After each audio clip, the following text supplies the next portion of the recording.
우리 예보다 자는데 은혜로운 찬양 하나님이 기뻐 받으신 줄로 믿습니다. 이 자리에 계신 여러분을 주의 이름으로 축복합니다. 이번 주 성경에 나타난 십자가 표상을 우리가 따라갔는데 월요일부터 목요일까지 우리가 마라의 쓴물도 하고 또 르비딤의 반석, 아라노의 타작마당, 건축자의 버린 돌, 이렇게 구약에 숨겨져 있는 십자가 표상을 우리가 찾고 그 의미를 생각했습니다.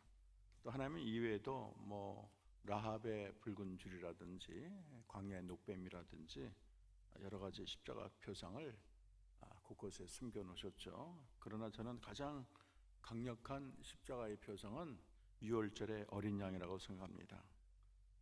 그것은 유월절의 어린 양이 바로 십자가 의미를 가장 정확하고 순도 높게 설명하기 때문인 것입니다. 오늘 우리는 십자가를 생각하며 유월절 어린 양을 만나보겠습니다.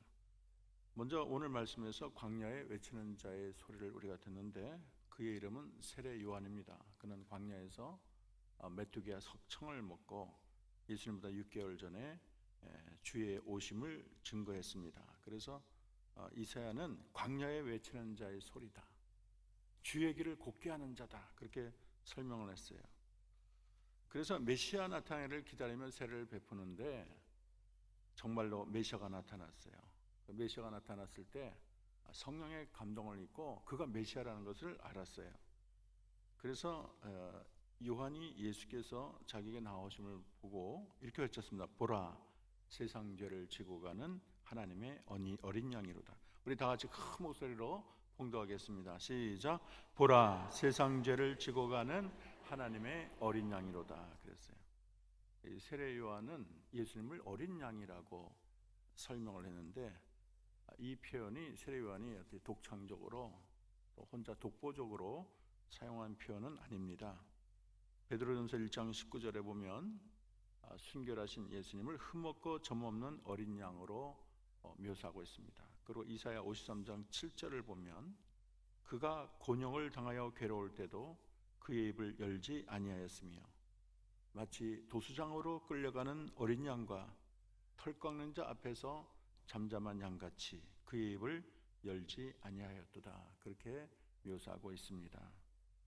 우리가 세상 죄를 지고 가는 이 어린 양을 잘 이해하기 위해서는 출애굽의 유월절을 우리가 살펴봐야 됩니다. 유월절이 무엇일까요? 유월이라는 것은 원어로는 히브리어로 페사크입니다. 그리고 영어로는 패스오버, 이렇게 넘어서 지나가는 것을 얘기하고 있습니다. 하나님의 보내심을 받은 이 모세가 정말로 노예 상태에 있던 자기 민족을 구원하기 위해서 10가지 재앙을 행하지 않습니까? 보통 2-3가지만 행해도 참 왕이 그 민족을 보낼 법한데도 그의 마음이 아주 강팍해져서 10가지 재앙을 했는데도 계속 거부를 했어요. 9번째 흑암 재앙을 내렸을 때 양과 소 떼만 남겨놓고 가도 좋다, 그런 타협안을 제안했지만 모세는 하나님의 말씀에 순종해서 짐승 한 마리도 남겨놓을 수 없다, 아주 단호하게 말을 했어요. 그래서 결국에는 10가지 재앙이 내렸는데 그 10가지 재앙이 초태생을 다 죽게 하는 거예요. 근데 이것이 사람의 장자뿐만 아니고 모든 짐승의 초태생도 다 죽음을 당하는 것입니다. 아마 역사적으로 이런 무서운 진노는 존재하지 않았을 거예요. 그래서 이 모든 장자와 생축에 처음 난 것이 다 재앙을 날 것이다, 전무후무한 큰 통곡이 있을 것이다, 그러면서 회개를 촉구를 했지만 이 마음이 완고한 이 바로는 결코 그 말을 듣지 않았습니다. 출애굽기 12장 13절에 이렇게 말을 했어요. 내가 애굽 땅을 칠 때 그 피가 너희가 사는 집에 있어서 너희를 위한 표적이 될지라. 내가 그 피를 볼 때에 너희를 넘어가리래. 재앙이 너희에게 내려 멸하지 아니하리라. 피를 볼 때 넘어간다는 것은 애굽 사람들이 아니고 이스라엘 백성이 피를 문설주에 이렇게 바를 때 그 피를 보고 넘어간다는 거예요. 장자가 있는 집들은 여호와의 신 죽음의 천사가 지나갑니다. 근데 정말로 그 문설주에 피가 있으면 넘어갔어요. 패스오버, 유월했어요. 그러나 문설주의 피가 없으면 그 집의 초태생은 사람이든 가축이든 죽임을 당했습니다. 그날 밤에 왕의 아들로부터 종의 아들에 이르기까지 다 죽임을 당하고 집집마다 초상이 나고 발칵 뒤집혔겠지요. 이 유월절의 규례를 지키는 방법은 출애굽기 12장과 레위기 23장에 나오는데 흠없는 어린 양을 식구수대로 준비해야 됩니다. 그리고 문설주의 그 피를 인방과 문설주에 이렇게 발라야 돼요. 그리고 양의 고기는 구워 먹되 아침까지 남겨놔서는 안 됩니다. 허리에 띠를 띠고 발에 신을 짚고 지팡이를 잡고 급히 먹어야 돼요. 도망치듯이 먹으라고 성경은 기록하고 있습니다. 이 유월절 규례는 하나님의 차별 없는 은혜를 나타내는데, 왜냐하면 타국인도 이 유월절을 지키고자 하면 거기에 참여할 수가 있어요. 거절하지 않았어요. 그리고 애굽에 10가지 재앙을 내릴 때도 여호와의 말을 들은 애굽인들은 재앙을 면했습니다. 또 출애굽 때 보면 이스라엘 민족만 참여하는 것이 아니고 여러 족속들이 같이 참여를 했고, 심지어는 이방인도 할례 받으면 유월절에 참여할 수가 있었습니다. 심지어 라비나 룩 같은 이방인이고 심지어 여자지만은 언약의 약속에 참여했습니다. 이 차별 없는 유월절 행사를 통해서 모든 인류가 죄를 받고 생명 얻기를 원했습니다. 그런데 부정하게 된 일도 없는데, 그리고 여행 중에 있는 것도 아닌데 고의적으로 유월절에 참여하지 않는 자는 그 죗값을 미뤄서 백성 중에 끊어진다는 그런 말씀을 했습니다. 백성 중에 끊어진다는 것은 바로 언약 백성의 자격을 상실하고 하나님의 은혜에서 제외되는 것을 말하고 있습니다. 이 유월절의 이 구약의 유월절은 그리스도의 죽음을 표상하는데, 이 어린 양이 바로 예수 그리스도예요. 유월절의 어린 양의 참 표상은 예수님이십니다. 세례요한이 그래서 세상 죄를 지고 하는 어린 양이라 말을 한 거예요. 고린도 교회에 보내는 편지를 보면 고린도전서 5장 7절 우리 다시 읽어보겠습니다. 시작. 우리의 유월절 양 곧 그리스도께서 희생이 되셨느니라. 유월절 어린 양을 곧 그리스도라고 정확하게 명기하고 있는 것입니다. 유월절의 어린 양이 죽임을 당함으로 이스라엘 백성이 노예 상태에서 벗어나고 생명과 참 자유를 얻은 것처럼 예수 그리스도께서 하나님의 백성의 죄값을 치르고 십자가에 돌아가심으로 누구든지 그를 믿는 자는 죽음의 형벌에서 구원을 얻게 되는 것입니다. 유월절에 어린 양을 먹고 그 피를 바르는 행위는 바로 예수 그리스도를 믿어서 그 살을 먹고 피를 마심으로 그 피를 마음에 문설주에 바르는 것과 마찬가지로 이해할 수가 있는 것입니다. 그래서 이스라엘을 재앙에서 구원한 것은 다름없는 어린 양의 피였어요. 그 피는 바로 그리스도의 피를 나타내고 있습니다. 예수님은 친히 말씀하시기를 마태복음 26장 28절 우리 다 같이 읽어볼까요? 시작. 이것은 죄사함을 얻게 하려고 많은 사람을 위하여 흘리는 바 나의 피 곧 언약의 피니라. 어린 양이 피를 흘려서 문설주에 바른 같이 이 예수님의 피가 우리를 죄의 사망의 세력에서 건져내기는 놀라운 역사를 나타내는 것입니다. 그래서 우리는 예수님을 믿고 그 믿음으로 예수님의 피를 우리 마음의 문설주에 발라야 될 줄로 믿습니다. 이 세상죄를 지고 하는 하나님의 어린 양 속에 담겨있는 중요한 신학적 개념은 구속이라고 말할 수가 있어요. 초신자들은 구속하면 뭐 감옥에 가나 그런 게 아니고, 구속은 하나님의 인류 구원의 사역을 구속이라고 하는데 바로 대신 대가를 치르고 그리고 건져내는 행위를 구속이라고 말을 합니다. 예를 들어서 노예 상태에 있는 자를 건져내기 위해서는 그 값을 치르고, 그래서 내가 돈을 얼마 줄 테니 그 노예를 좀 건져달라, 대가를 치르고 건져내는 행위가 구속이에요. 그리고 구속에는 반드시 대가가 필요합니다. 바로 어린 양 예수께서 우리를 죄와 사망의 권세에서 건져내기 위해서 대가와 그리고 희생을 치른 거예요. 그 대가는 바로 어린 양 대신 예수님의 죽음이고 십자가의 보혈인 것입니다. 노르웨이 양의 교회에 유명한 교회가 있는데 종탑 밑에 어린 양의 형상이 있어요.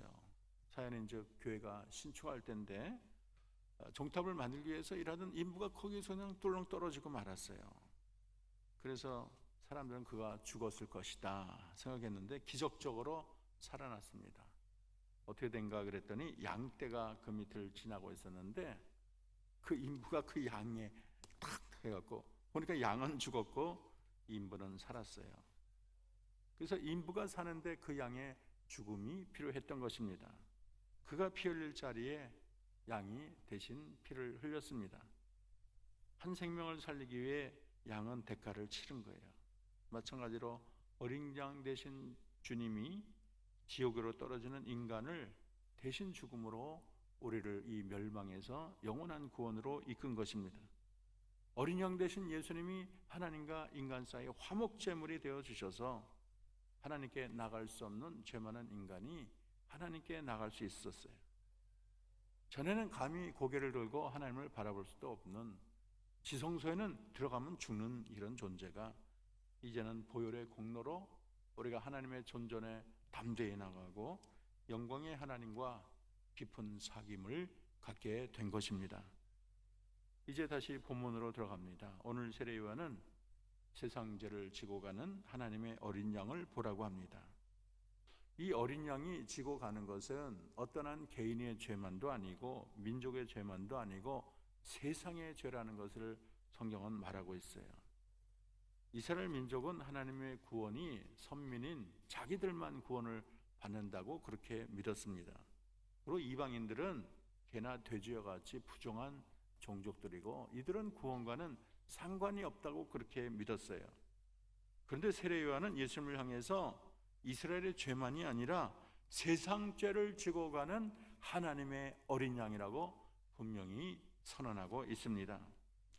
여러분, 예수님은 어떤 특정한 사람의 죄가 아니고 세상 죄를 지고 가시느니, 그래서 그가 가난하든지 부자이든지 지위가 높든 낮든 흑인이든 백인이든 남자든 여자든 나이가 많든 적든 관계없이 우리 주님의 은혜는 모두에게 보편적으로 임하게 되는 것입니다.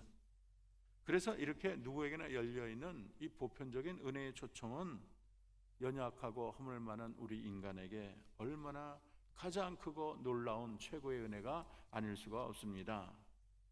이 세상의 모든 사람은 다 구원이 필요합니다. 그리고 이 세상의 모든 사람은 다 죄의 짐을 지고 있습니다. 그 누구도 자기 스스로 구원을 얻을 만한 자가 이 세상에 한 명도 없어요. 로마서 6장 23절 죄의 삭은 사망이라 무서운 그런 아주 하나님의 심판의 말이 있고, 로마서 3장 10절은 의인은 없나니 하나도 없나니 우리의 현실을 말을 하고 있습니다. 그래서 죄를 짐을 지은 우리 인간이 결국 간 곳은 유황불이라는 처절한 그런 심판의 장소밖에 달리 갈 데가 없어요. 이 유황불은 꺼지는 일이 없고 영원히 타오르는 것이고, 거기는 견딜 수 없는 이 목마름이 영원히 지속돼서 영원히 물 한 방울을 갈망하는 곳이 바로 유황불인 것입니다. 거기는 사탄과 그의 부하들 뿐만 아니라 어린 양의 보혈의 은혜를 입지 못하는 모든 인생이 거하는 곳이에요. 우리를 이 무서운 현실에서 구원해 주는 것은 어린 양 예수 그리스도의 보혈밖에 없는 것입니다. 천국은 내가 의를 하늘같이 쌓아서 가는 것이 아니에요. 또 천국은 자선을 수많은 사람에게 베푼다고 갈 수 있는 것도 아닙니다. 천국은 내가 고행의 삶을 평생 죽을 때까지 내가 고행을, 그런 삶을, 힘든 삶을 산다고 가는 것도 아니에요. 천국은 오직 어린 양 대신 예수님의 보혈로 공로로 가는 나라인 것입니다. 그러므로 우리 모두 유월절 어린 양 대신 그리스도를 바라보기를 바랍니다. 그분이 당하신 고난, 그분이 마음속에 품었던 나를 향한 지극한 사랑을 기억하기를 바랍니다. 목숨마저 아끼지 아니하신 우리 예수님의 희생을 우리 마음속에 품고, 오늘 특별히 성금요일인데 여러분 유월절 어린 양을 묵상하고 십자가 앞으로 한 걸음 한 걸음 나아가는 우리 모두가 되기를 주의 이름으로 축원합니다. 이 시간에 우리 기도할 텐데 기도 반주해 주시고 몇 가지 제목을 말하겠습니다. 6월절 어린 양 대신 예수님의 사랑과 희생에 하나는 감사의 기도를 올리시기 바랍니다. 그리고 6월절 된 어린 양을 보내신 아버지의 사랑에도 감사를 표합시다. 그리고 그의 죽음이 바로 내 죄 때문임을 알고 나의 죄와 허물을 자백합시다. 또 나만이 아니라 나의 가족들, 친척들, 이웃들, 더 나아가 세상 모든 사람들이 6월절 어린 양의 은혜를 입도록 그들에게 복음을 전하게 해달라고 기도합시다. 선교사님들의 사역을 통해 많은 영혼들이 구원받게 하옵소서 기도하시고, 특별히 북녘 땅에 고통당하는 내 동포들도 저들에게도 예수의 보혈의 은혜가 임하고 저들도 예수 믿어 구원받게 하옵소서. 5월 10일 날 기쁨 나누는 주일에 여러분 많은 사람을 초청해서 그들도 우리와 함께 천국 백성이 되게 해달라고 우리 다 같이 통성으로 기도하겠습니다. 하나님,